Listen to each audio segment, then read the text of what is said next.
நாம எதுக்கு வேலைக்கு போறோம்? நல்லா சம்பாதிக்கணும், நம்ம லைஃபை நல்லா லீட் பண்ணிட்டு போகணும் தான் நம்ம வேலைக்கே போறோம். பட் எவ்வளவு கஷ்டப்பட்டு வேலை செஞ்சாலும் கையில காசே நிக்க மாட்டேங்குது தான் எப்பவுமே நம்ம ஃபீல் பண்ணிட்டு இருக்கோம். ஏற்கனவே சம்பாதிக்கிற காசே கையில நிக்க மாட்டேங்குதுன்னு சொல்லி ஃபீல் பண்ணிட்டு இருக்கோம்.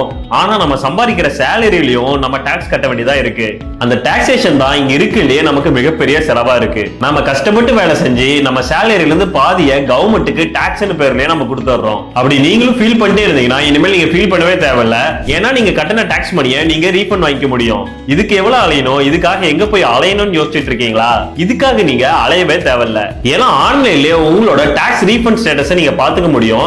அததான் இந்த வீடியோ டீடைல்டா சொல்லியிருக்கோம். அதனால இந்த வீடியோவை ஸ்கிப் பண்ணாம ஃபுல்லா பாருங்க. சேலரியில மாசம் மாசம் டிடிஎஸ் ஒரு அமௌண்ட்டை டாக்ஸுக்காக புடிச்சுக்குவாங்க. அந்த அமௌண்ட்டை நம்ம டாக்ஸ் ஸ்லாபுக்கு ஏத்த மாதிரி நம்மளும் ஃபைல் பண்ணுவோம். சப்போஸ் நீங்க கட்ட வேண்டிய டாக்ஸ் அமௌண்ட்டுக்கு மேல உங்களுக்கு டிடிஎஸ் பிடிச்சிருந்தாங்கன்னா அந்த மணியை நீங்க ரீஃபண்ட் வாங்கிக்க முடியும். இப்போ அந்த ரீஃபண்ட் ஸ்டேட்டஸை எப்படி செக் பண்றதுன்னு தான் பார்க்க போறோம். உங்க டாக்ஸ் ரீஃபண்ட் ஸ்டேட்டஸை செக் பண்ண உங்களோட இ போர்ட்டல்ல லாகின் பண்ணிக்கோங்க.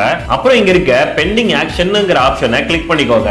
அதுல வியூ ஐடிஆர் ஸ்டேட்டஸ்னு ஒரு ஆப்ஷன் இருக்கும். அதை இப்போ செலக்ட் பண்ணிக்கோங்க. இதுல எப்போ ரிட்டர்ன் ஃபைல் பண்ணீங்க, எப்போ ரிட்டர்ன் வெரிஃபை பண்ணாங்க, அதுக்கப்புறம் உங்க ரிட்டர்ன் ப்ராசஸிங்ல இருக்கா இல்ல ப்ராசஸ் எப்போ முடிஞ்சதுன்னு சொல்லி எல்லா டீடைல்ஸுமே இருக்கும். இப்போ ரீஃபண்ட் ஸ்டேட்டஸை பார்க்கிறதுக்கு சர்வீஸ்ங்கிற ஆப்ஷனை இப்ப கிளிக் பண்ணிக்கோங்க. இங்க நோ யுவர் ரீஃபண்ட் ஸ்டேட்டஸ்னு ஒரு ஆப்ஷன் இருக்கும். அதை கிளிக் பண்ணிக்கோங்க. இப்போ நெக்ஸ்ட் பேஜ்ல உங்களோட பேன் நம்பர் கேட்டிருக்காங்க. அதுல உங்களோட பேன் நம்பரை கரெக்டா என்டர் பண்ணிடுங்க. நெக்ஸ்ட் ஒன்ல அசஸ்மெண்ட் இயர் கேட்டிருக்காங்க. அதுல எந்த பினான்சியல் இயரோ அதை இப்ப சூஸ் பண்ணிக்கோங்க. இப்போ கீழ இருக்க சப்மிட்ங்கிற பட்டனை கிளிக் பண்ணிக்கோங்க.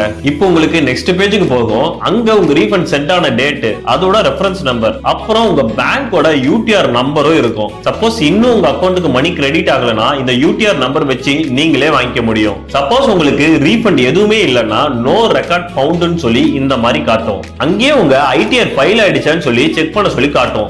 அது எப்படி செக் பண்றதுன்னா இங்க இ ஃபைல் ஆப்ஷன் ஒரு ஆப்ஷன் இருக்கும். அதை இப்ப கிளிக் பண்ணிக்கோங்க. இங்க இன்கம் டாக்ஸ் ரிட்டர்ன்ஸ் ஒரு ஆப்ஷன் இருக்கும். அதை இப்ப கிளிக் பண்ணிக்கோங்க. அதுக்கப்புறம் அதுல வியூ ஐடிஆர்னு ஒரு ஆப்ஷன் இருக்கும். அதை கிளிக் பண்ணி உள்ள வந்துருங்க. இங்க ஐடிஆர் ஃபைல் ஆகியிருக்கான்னு நீங்க செக் பண்ணிக்கலாம். இதுக்கு முன்னாடி நீங்க ஏதாவது ஐடிஆர் ஃபைல் பண்ணிருக்கீங்களான்னு சொல்லிட்டு அந்த ஸ்டேட்டஸும் இங்க எல்லாமே இருக்கும். அதுல என்ன டேட்ல நீங்க பண்ணீங்கன்னு எல்லா டீடைல்ஸுமே இருக்கும். இது போல நீங்களும் உங்க ஐடிஆர் ஸ்டேட்டஸை ஆன்லைன்லயே செக் பண்ணிக்க முடியும். இந்த வீடியோ பிடிச்சிருந்தா லைக் பண்ணிட்டு அப்படியே உங்க ஃபீட்பேக்கையும் கீழே கொடுத்து